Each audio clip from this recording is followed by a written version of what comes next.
Alrighty, 35 says the distance between two cities on a map is 3.5 centimeters. The map uses a scale, that's nice, in which 1 centimeter represents 20 kilometers. That's important. 1 centimeter equals 20 kilometers. What is the actual distance between these two cities in kilometers? Okay, so again, they're giving us the scale, which is great because that's typically going to be one of my ratios. We'll do centimeters on top, kilometers on bottom. And remember, I can usually make a proportion with a lot of things in 7th grade.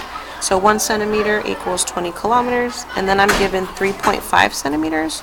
So that goes over here on the top, and that's my unknown. Okay, let's see. Is there a shortcut? Remember, you can look side to side or top to bottom. I guess we'll do this. You remember, the arrow goes down towards your x. This is times 20. So this means that's also times 20. I'm going to pull over and multiply 3.5 times 20. 0, 0, holder, 10, 6 plus 1 is 7. One number after my decimal, that means my answer is 70, and it's over here, so it's kilometers.